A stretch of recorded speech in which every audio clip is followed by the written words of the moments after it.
my friend. Hello. Happy Toe Talk Tuesday. Happy Toe Talk Tuesday. We just have the most golden conversations. We do, and we were like, we need to hit record and record this one. We do. Because we're talking about the way versus a way. And I think this is such a pertinent thing for our time because there are so many ways. There are so many modalities. There are so many people saying, this worked for me, so it will work for you. Not And it's just not true. necessarily. Yep. It's not true. And deep dive into different things to test and see and take what resonates and leave what doesn't. And even with the toes, we can offer you interpretations, but there's no requirement, expectation, or even desire for you to just take whatever we say.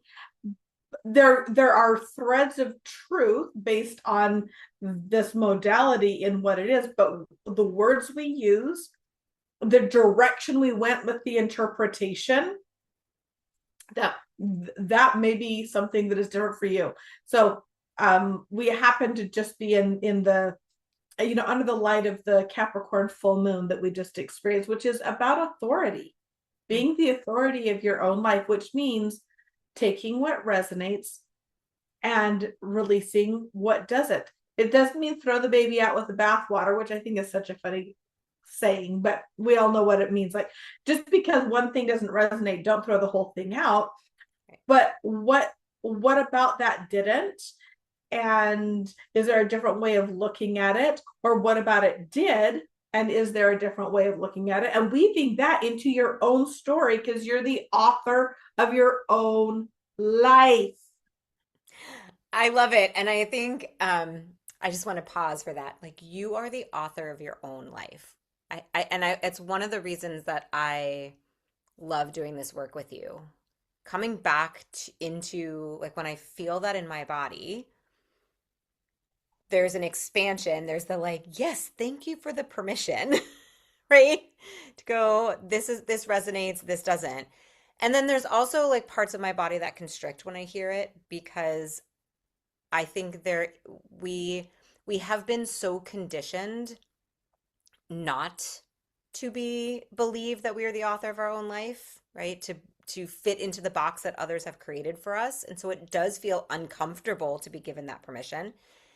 And then I also think there's a discomfort because there's a responsibility that comes with being the author of your own life. So it's also easy to say, I don't want this responsibility. I don't want to be the author of my own life. Please do it for me. Um, and so when we were sharing this conversation before we hit record, I was talking about a client I had who and it was a human design client, but she was feeling really um, uncomfortable is not the right word. She was just really sort of questioning something that came up in her human design report. And she was like, am I just living in the shadow? Or am I missing something?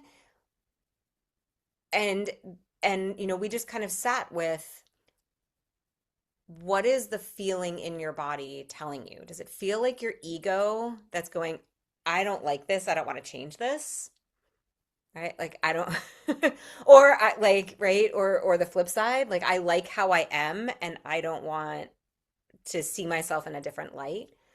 Or is it coming from that soul level, which that second one really speaks to of, I've been doing a lot of work and this just doesn't feel aligned. And so I'm going to keep it kind of in the back of my head and maybe get into some awareness, noticing when things come up. And so it's just a very interesting conversation to have because I've been working with you long enough where it's very easy for me to say, you are the author of your own life. Take what resonates, leave the rest. You don't have to integrate all of this at once. Like which piece feels the most true that you want to work with now.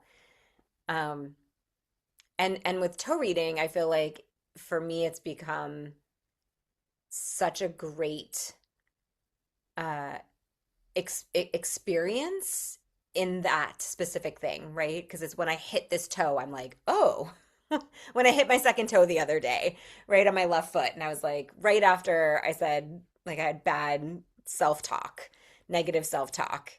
And I was like, oh, thank you, universe, for reminding me about the negative self-talk that I wasn't even conscious of until until I stabbed myself, stubbed my toe as it's coming out of my mouth.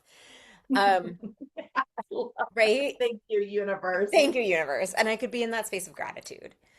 Um, and yeah, and so it just gives, it's just I love it because it's a modality that you can experiment with so much. Um, yeah. So you are Yeah, the author of your own life. you are the author of your own life. And you can see how this is playing out in your toes. If you've got toes that are grippy, clawed, not flexible, that can show you some of the ways that this could be showing up. So if that's the case, if you're noticing that your toes kind of bend down, they're not flexible in the knuckles, this could be an opportunity to ask some questions. So one of the first questions I would ask is, what container are you playing in that doesn't fit you anymore? Yeah, that you're trying to push out, but you're getting, it's like when you're in shoes that are too tight, right? Where are Yep. you trying to break out of? Yeah. And then the other question that I would ask is, where am I wanting to self express or take action and I'm not? And then go deeper with the why. And I'm going to guess it has to do with the stories or the containers that you either put on yourself long ago and it no longer fits, and most likely have been accepted by you on an unconscious level because of the culture of the human experience, and wherever you were and whatever was culturally acceptable and keeps you safe. Because one of the things that you said earlier, um, this is actually survival level. This isn't just mindset, belief, surfacey stuff. This actually goes into the very survival. Because if we stand out too far from the tribe or the band or the group of humans of belonging, that means death to our physical bodies that haven't evolved all that much for the last, few millennia. So we have that, but then we also have this deep internal need to be unique. So we're constantly walking this tightrope of being unique, but not standing out too much. Yeah. So And it's so funny because I have a friend here visiting from Scotland, and I have some friends from Australia and all of them use this phrase, tall poppy syndrome. Right. And so the poppy flower, like part of sort of culturally, nobody wants to be the tall poppy because the tall poppy is the one that stands out. You want to be part of the crowd. And so I just think it's really interesting that you're saying this um, because we all know it, right? And then some cultures have even created an expression. It's like, yep, don't be the tall poppy. Um, so yeah, it's so ingrained in us. it And is. I'm And what if wondering you if were you could share the story of your daughter's toe, because I think this is such an example of how, um, like you're saying, like part of it of like, where am I holding something in because I have fear or I don't have the language or what, yet, or I'm not sure how to express myself. Where am I gripping and like bottling something up? Um, and yeah, and yeah, it's gonna stop there. Yeah. So yeah, this is actually one of my most impactful toe reading stories. So when my daughter was 9, 10, she was in the United States school system, fourth grade. And I noticed that her second toe on the right side specifically, but both of them kind of, was really curving. Like there was this active curve, and stiffness to that toe that I was watching happen quite rapidly. So, toe reading Christina knows that there is something going on. And so I tried to talk to her about it. Hey, what's going on? Is there are you feeling criticized or insecure about something in class? And I'm thinking to myself, one thing, and she's tight-lipped. No, everything's fine. It's all good. Okay. So as she was reading, practicing reading with me, I would just massage that little toe and just bend it.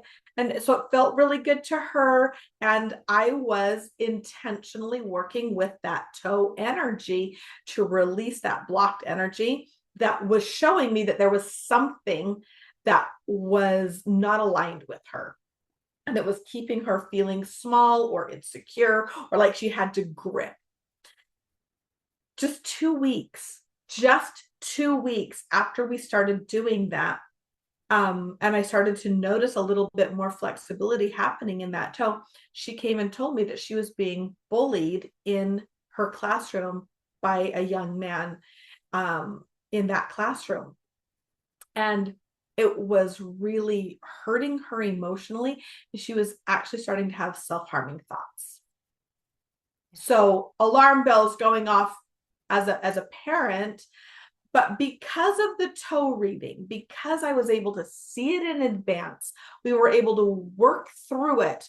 And she was able to be seen and have some vocabulary around this through the discussions that we were able to have, and also through releasing that energy. We were able to handle this situation in a way that liberated her and that didn't shame the young man who was clearly also hurting, which is why he was engaging in these behaviors. And long story short, now the behavior ceased. We could see in her toes that it was improving. And in high school, he actually apologized to her. So this was a win all the way around. This was so under the radar. The teacher didn't know it was happening either. So this was something that we were really able to bring illumination to, and everybody wins in this situation. Yeah. And I love it because, to wrap this up, I think it's such a great example of how you were, patient. It wasn't like, we need to solve this and we need to solve it now. There's something wrong with your toe. Let's go to the doctor, right? Like all the things that we as parents do often want to do. Like we want to go into knight in shining armor mode. And so you had the trust and you had the groundedness to say, like, it'll come out when it's ready to come out. Um, and two, to tie back to how we started this, like you are the author of your own story. Being able to to interact with your child and partner with your child to um, use a modality or a system where she could start to experiment and explore on a deeper level what's going on, and really planting those seeds. Because again, I think we often do want to find the magic pill, and sometimes because we've spent so much time in this box, so much time in the conditioning, it's easy to reject something just because it's different. And when we take that time and we go slow and we, feel into our body, we actually start to recognize, oh, maybe this is true. Or maybe there's another way of looking at it. And I think that's such an important message for this time, too. Like, we are in this time of extreme transition. And in this discomfort, there is wisdom, there is pleasure, there is expansion that's occurring. And you get to walk the walk, author your own story. And when you do that with grace and compassion for yourself, you can do it in grace and compassion for others. And then we gain more empathy, we gain more partnership, we gain rather than trying to compete and butt heads. So Everybody wins. everybody wins. Everybody wins. And Yeah, that's actually one of my favorite things about that story, other than the obvious, you know, my daughter is thriving as an almost 30-year-old now, was that everybody wins. The teacher became aware of a challenging situation that she was not aware of and that could have shown up in other ways. Obviously, my daughter, but also this young man. He didn't need more shame, he didn't need more punishment in his life. Yeah, I love that. Thank you for sharing that story, Christina. Thank you for playing Toe Talk Tuesday with me. It's always so fun. See you soon, everyone.